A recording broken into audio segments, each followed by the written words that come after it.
Hola amigos, bienvenidos a esta nueva emisión de Diálogo de CGTV en español. Les saluda Jia Yapin desde Beijing. El 17 de diciembre de 2014, Cuba y Estados Unidos sorprendieron gratamente al mundo al anunciar el inicio del proceso de normalización de sus relaciones diplomáticas. Durante el último año, ambas partes han dado pasos decisivos hacia la normalización, de la cual el más destacado, sin duda, ha sido la reapertura de sus respectivas embajadas en La Habana y Washington. ¿Cuán lejos están todavía estos dos países de la plena normalización de sus relaciones? ¿Y qué desafíos siguen existiendo para este fin? Para responder a estas preguntas y analizar este trascendental tema, hemos invitado al señor Xu Shicheng, investigador del Instituto de América Latina de la Academia China de Ciencias Sociales. Hola, señor Xu, gracias por acompañarnos en diálogo. Con mucho gusto. Antes que nada, vamos a hacer un repaso de los principales acontecimientos en el proceso de normalización de las relaciones entre Cuba y Estados Unidos. El 17 de diciembre de 2014, el presidente del Consejo de Estado y del Consejo de Ministros de Cuba, Raúl Castro, y el presidente de Estados Unidos, Barack Obama, anunciaron ante el mundo que los dos gobiernos habían llegado a un acuerdo para restablecer sus relaciones diplomáticas, después de más de medio siglo de un agudo distanciamiento. Poco después, el 15 de enero de 2015, los departamentos del Tesoro y de Comercio de Estados Unidos declararon la flexibilización de las restricciones sobre el comercio y turismo con la isla, lo que se consideró como la primera acción trascendental luego del histórico anuncio. Una semana después, las dos partes celebraron en La Habana la primera ronda de negociaciones y en los siguientes 2 meses celebraron 2 encuentros más, uno en Washington y otro de nuevo en la capital cubana. El 10 de abril pasado, en la ceremonia de inauguración de la 7ª Cumbre de las Américas, que tuvo lugar en Ciudad de Panamá, Castro y Obama sostuvieron el primer encuentro oficial entre los máximos líderes de los dos países en más de 50 años. Uno de los resultados destacados de este encuentro fue que la Casa Blanca tomó la decisión de excluir a Cuba de la lista de países patrocinadores del terrorismo. Después de otras varias rondas de negociaciones, el 1 de julio del año pasado, el presidente cubano y su homólogo estadounidense dieron otro paso decisivo en el proceso, al nombrar a sus nuevos embajadores en las dos capitales. Y el día 20 del mismo mes, las dos legaciones diplomáticas izaron sus banderas y abrieron sus puertas. Un nuevo hito se concretó el 14 de agosto, cuando el secretario de Estado de Estados Unidos, John Kerry, llegó a la isla con una numerosa delegación para participar en la ceremonia de apertura de la embajada de su país. Para entonces ya habían pasado 5 décadas sin que un funcionario estadounidense de ese nivel pisara suelo cubano. Temas como compensación financiera y la normalización del servicio postal, entre otros, ocuparon a los representantes de los dos países en 2 nuevas reuniones que se celebraron en diciembre en La Habana y Washington. Y pocos días después, el Departamento de Estado estadounidense y el Ministerio de Relaciones Exteriores de Cuba anunciaron la reanudación de los vuelos comerciales entre los dos países, lo cual, según versiones de prensa, se materializará antes de julio de este año. Luego de casi 60 años de enemistad, Cuba y Estados Unidos avanzan con paso firme y decidido hacia una relación madura y beneficiosa tanto para ellos como para la región latinoamericana y para el mundo entero. Bueno, señor Xu, ahora ya ha pasado más de un año desde que Cuba y Estados Unidos iniciaron ese proceso de normalización de sus relaciones diplomáticas. Entonces, ¿cómo ha afectado esta decisión a la vida de los cubanos en estos últimos años? Desde la afirmación de ambos mandatarios de inicio de las normalizaciones entre ambos países, ha aumentado los turistas tanto de Estados Unidos como de otros países que visita a Cuba. Según estadística, el año pasado se aumentaron un 75% los turistas extranjeros y hay más de 187,000 norteamericanos que viajaron a Cuba. Y además, con el establecimiento de relaciones entre Estados Unidos y Cuba, y también muchos ministros, incluso mandatarios extranjeros, visita ya con frecuencia Cuba. Por ejemplo, el presidente francés visitó Cuba y el viceprimer ministro alemán visitó Cuba. Y también varios ministros de Alemania, Italia, de Japón y de España visitaron Cuba. Hay una visita frecuente tanto de los funcionarios como de los artistas, como turistas extranjeros que visitan Cuba. Entonces, para los ciudadanos cubanos, recibir a los turistas en su casa hotel y contribuye el aumento de sus ingresos, Eso sí. porque la capacidad de hoteles de Cuba es limitado. Entonces el gobierno ahora tiene la política de permitir que las familias cubanas reciben en su casa, en su habitación sobrante, para recibir a los extranjeros. Sí. Y pagando un impuesto, puede las familias cubanas atender a los turistas extranjeros y aumentar sus ingresos. Y también ahora, si usted visita La Habana, en las calles abunda los kioscos, los pequeños restaurantes, las cafeterías, los bares. O sea, la política de Raúl Castro es permitir a los cuentistas propios hacer su pequeño negocio y ganar el dinero. Y por lo tanto, para una parte de los cubanos, el aumento de turismo le ayuda a aumentar su ingreso. Además, ahora la vida en las ciudades de Cuba ahora es más activa, más vigorosa. Pero por otro lado, también aumenta la diferencia social entre los diversos sectores de Cuba, porque una tercera parte de los cubanos recibe remesas de sus familiares que viven en Estados Unidos o en España, y tiene suficiente dinero para llevar una vida bastante cómoda. Sin embargo, las otras 2/3 partes de cubanos que solamente tiene el salario fijo y como Cuba se predomina la doble moneda, hay peso convertible y peso cubano, hay una diferencia de 1,24, o sea, 24 pesos equivale a un peso convertible. Pero los cubanos reciben su salario con peso cubano. Entonces, para comprar muchas cosas tiene que pagar peso convertible. Entonces, la familia que no tiene remesas lleva una vida bastante miserable.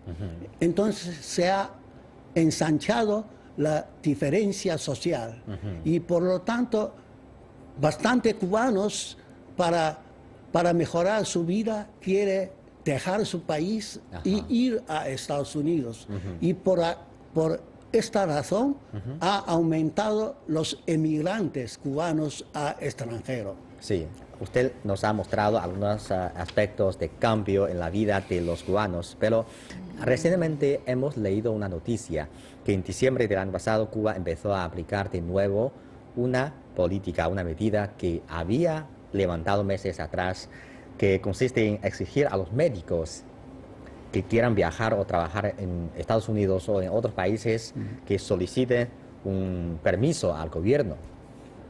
A su juicio, ¿por qué el gobierno cubano quiere tomar esta decisión? Con ascenso de Raúl a su poder, el año 2013, el gobierno cubano suprimió el permiso de viajes a los cubanos. Sí. Y por lo tanto, cada vez mayor el número de cubanos que sale del país para visitar a países extranjeros. Pero debido a que muchos profesionales, entre ellos como los médicos, sale en porfir, o sea, muchos médicos cubanos salen de Cuba, primero va a Ecuador, que no hace falta visa para los cubanos. Entonces llega primero a Ecuador para después pasar de Ecuador a otros países. Entonces Cuba ha perdido bastante médicos. Y por lo tanto, en diciembre del año pasado, el gobierno cubano volvió a pedir permiso a los médicos cubanos para salir de su país. Y por otro lado, el gobierno de Estados Unidos da una política que para facilitar la deserción de los médicos cubanos que trabajan en Venezuela o en Brasil o en otros países, para que desierta de la misión que ellos realizan en los países amigos de Cuba, como en Venezuela y en Brasil y en otros países. Sí. Entonces hay un número creciente de médicos cubanos que deserta de la misión internacional para llegar a Estados Unidos. Y el gobierno cubano da un permiso preferente a los médicos cubanos sin exigirles la visa. Sí. Entonces el gobierno cubano se ha visto obligado a adoptar esta medida de volver a pedir permiso a los médicos cubanos para salir del país, para no permitir a tantos médicos que vayan a Estados Unidos. Usted acaba de mencionar un punto que es como la política de Estados Unidos hacia Cuba sobre la migración.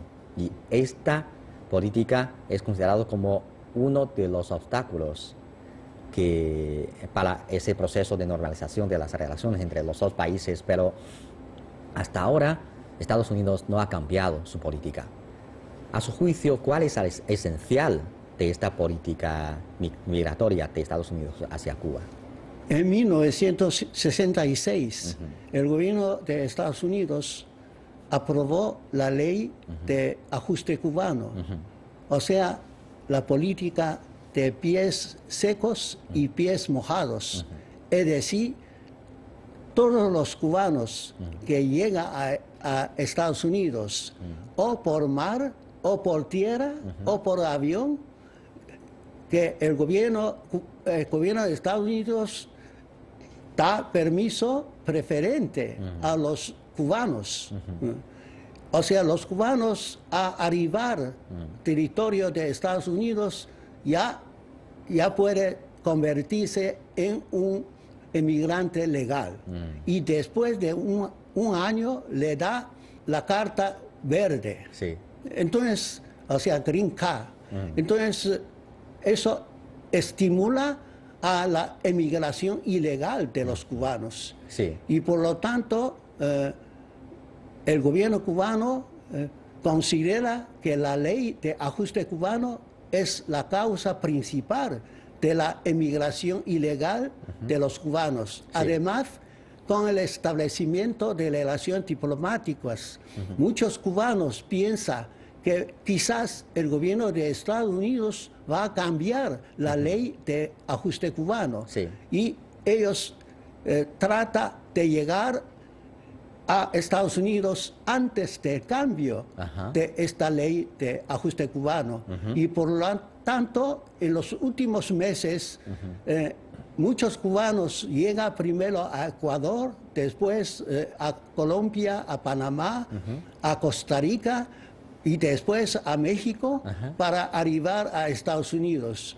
Y en noviembre del año pasado había 8,000 cubanos parados en la frontera de Costa Rica y Nicaragua. Wow. Y el problema de emigrantes cubanos era bastante grave. Sí, claro. Si no se resuelve este problema, pues ese proceso de normalización todavía queda pasos muy lejos. Actualmente, ¿Le parece que las negociaciones entre Cuba y Estados Unidos marchan por un buen camino? ¿Y cuáles podrían ser los obstáculos, además de esa política migratoria? Como decía, que en algunos problemas ha avanzado las negociaciones, incluso ambas partes han llegado a acuerdo. Por ejemplo, en cuanto a vuelos comerciales entre ambos países, y también la navegación de ferry, o sea, de barcos de turismo, y también en cuanto a la transportación de correo, o sea, ha llegado, y también al problema de medio ambiente. Sin embargo, algunos problemas importantes todavía no han llegado a un acuerdo, o sea, no ha resuelto las diferencias. Por ejemplo, el gobierno cubano exige a Estados Unidos que levante el embargo, o sea, levante el bloqueo económico, comercial y financiero. Y el gobierno de Estados Unidos dice que eso tendrá que ser el Congreso de Estados Unidos, tiene la capacidad de eliminar las leyes Torricelli y la ley de Helms-Puten. Y en segundo lugar, Cuba exige a Estados Unidos devolver la base naval de Guantánamo. Pero eso no es tan fácil. Y en tercer lugar, ambos gobiernos exigen mutuamente la recompensa. Estados Unidos exige a Cuba recompensa de $8.000 millones debido a la consecuencia de la nacionalización durante los años 1960. Y Cuba exige al gobierno de Estados Unidos que le pague la recompensa de más de $100.000 millones debido a la causa de bloqueo económico. Y también Cuba exige a Estados Unidos eliminar la ley de ajuste cubano y también otros. Por ejemplo, hasta ahora el Congreso de Estados Unidos no permite nombramiento de embajador de Estados Unidos en su embajada en La Habana, y tampoco ha permitido el presupuesto, aumento de presupuesto de la embajada de Estados Unidos en La Habana. Y Cuba también quiere que Estados Unidos permite cubano hacer el negocio con otros países con el dólar. Y Cuba también exige a Estados Unidos que sus empresarios hagan préstamos a los empresarios cubanos. Hasta ahora Cuba tiene que comprar en efectivo las mercancías de Estados Unidos. Hace unos días he leído una noticia, dicen que el canciller de Cuba dicen que si ese proceso puede avanzar más rápido o no, eso depende más de Estados Unidos. Pero, ¿por qué Estados Unidos hasta ahora todavía no ha dado pasos más adelante? Por ejemplo, el levantar el bloqueo económico contra Cuba, porque esto, yo creo, tanto la ONU como muchos países han abogado por que Estados Unidos levante este bloqueo, pero ellos no lo hacen. Yo creo que para el presidente de Obama, su actuación es doble. O sea, por un lado, hace unos días declara que él va a hacer esfuerzos para pedir al Congreso que levante embargo de Cuba. Sin embargo, como decía usted, que el año pasado en la sesión de la ONU, el representante de Estados Unidos votó en contra del decreto para levantar embargo. En el mundo solamente dos países, Estados Unidos e Israel, votaron en contra del levantamiento de la resolución de levantamiento de bloqueo económico de Estados Unidos contra Cuba. Eso quiere decir que la actuación de Obama es contradictoria. Y yo pienso que como en Estados Unidos predomina la división de poderes, de los tres poderes, Obama tiene capacidad limitada debido a que el Congreso actual de Estados Unidos está en manos de los republicanos. Entonces, muchas veces el proyecto de ley que Obama quiere que sea aprobado en Congreso, pero los congresistas republicanos no las aprueban. Eso es problema. Eso también es limitación de la administración de Obama. Además, como este año, el año 2016, es el año electoral en Estados Unidos. Obama le queda solo un año y entonces su actuación es bastante limitada. Claro. Bueno, ahora también hay análisis o comentarios, dicen que la motivación del presidente Barack Obama de fomentar esa normalización de relaciones entre Cuba y Estados Unidos es solo para dejar una herencia política. ¿Le parece así? Sí, porque el día 12 de enero, en su mensaje al Congreso, Obama dice que por un lado exige al Congreso levante embargo sobre Cuba. Por otro lado, Obama también elogia a sí mismo porque considerando que el establecimiento de relaciones entre Estados Unidos y Cuba constituye su principal éxito de su diplomacia. Entonces, creo que por un lado está bastante orgulloso por ser el primer presidente en establecer relaciones con Cuba.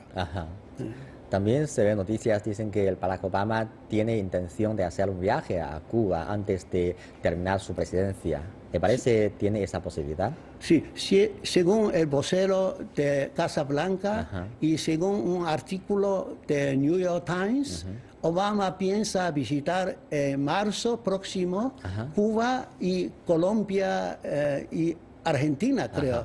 Y aunque no es una afirmación oficial, pero existe esa posibilidad, porque Obama quiere ser el presidente activo, el primer presidente activo en visitar Cuba, tal como 72 Nixon fue el primer presidente activo en visitar China. Claro. Bueno, entonces, pero ahora en Estados Unidos todavía existe unas opiniones divididas con respecto a esa normalización de relaciones con Cuba, ¿no? Sí, porque sobre todo en el Congreso hay ocho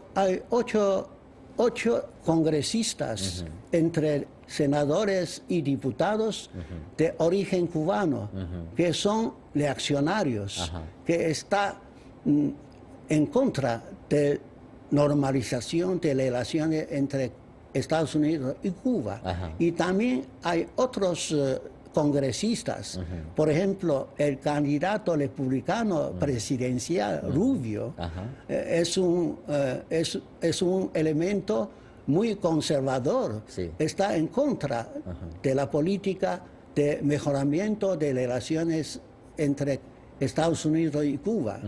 Sin embargo, según encuestas, más del 70% de los ciudadanos norteamericanos está a favor de normalización de relaciones entre Estados Unidos. Yo creo que esta política de Obama del establecimiento de relaciones Estados Unidos-Cuba ha sido bienvenida por la mayoría de los norteamericanos. Sí. Y ahora hablemos un poco sobre la región latinoamericana. ¿Qué influencia traerá para esa región esta distensión de las relaciones entre Cuba y Estados Unidos? Mi opinión personal que ha surtido efectos tanto positivos como negativos. Aspectos positivos es el establecimiento de relaciones Estados Unidos-Cuba. Ha contribuido al mejoramiento de las relaciones entre Estados Unidos y los países de América Latina. Aspectos negativos es que la normalización de relaciones Estados Unidos-cubanos ha afectado sobre todo a los gobiernos progresistas, izquierdistas de América Latina, por ejemplo, Argentina, Venezuela y Brasil, porque en cierto grado ha hecho presiones sobre estos gobiernos. Por ejemplo, en Argentina perdió la elección el Partido Justicialista, o sea, partido de Cristina Hernández. Sí. Y en Venezuela el partido oficial PSUV perdió en las elecciones parlamentarias recientemente en diciembre pasado. Sí. Entonces ahora también en Brasil y en Ecuador y Bolivia también los gobiernos progresistas se sienten cada vez más presionados, o sea, por aspecto externo, porque Estados Unidos trata de, con el establecimiento y mejoramiento de relaciones Estados Unidos-Cuba para hacer más presiones sobre estos gobiernos progresistas. Es decir, este cambio de política también está afectando de alguna forma la estructura política de esa región. Sí, sí. Bueno, entonces muchos creen que a pesar de que fue muy difícil empezar esa normalización de las relaciones entre los dos países, pero lo más importante y lo más difícil es dar paso más adelante. Entonces, ¿usted es optimista sobre el futuro de los lazos entre los dos países? Tal como ha afirmado el presidente de Cuba, Raúl Castro, y el canciller cubano, Bruno Rodríguez, que el establecimiento de relaciones entre Cuba y Estados Unidos ha sido el primer paso en la normalización de relaciones entre ambos países. Y el camino de normalización será muy largo y complejo. Así será. Pero en general yo soy bastante optimista, porque es o sea, como ha afirmado muchos especialistas, que la normalización de relaciones Estados Unidos y Cuba es una corriente irreversible. O sea, es una tendencia ya irreversible. Entonces, tarde o temprano, Estados Unidos tendrá que levantar embargo económico, comercial, financiero contra Cuba. Sí. Tarde o temprano, Estados Unidos tendrá que eliminar la ley de ajuste cubano. Sí. Tarde o temprano se normalizará el comercio entre ambos países. Sí. Se resolverá tarde o temprano las diferencias que existen ahora entre ambos gobiernos. Sí, tal como lo que dice usted, es un proceso irreversible, es una tendencia irreversible y claro, todavía necesita el esfuerzo de ambas partes, sobre todo la parte de Estados Unidos. Sí. Muchas gracias, señor Xu, por su análisis. Gracias. Bien, amigos, así terminamos esta emisión de Diálogo. Gracias por sintonizarnos en este programa. Si tiene algunas sugerencias o propuestas, no duda en enviarnos por nuestro correo electrónico diálogo@cgtv.com o también en la página de nuestro canal en Facebook, CGTV Español. Muchas gracias por sintonizarnos. Hasta la próxima.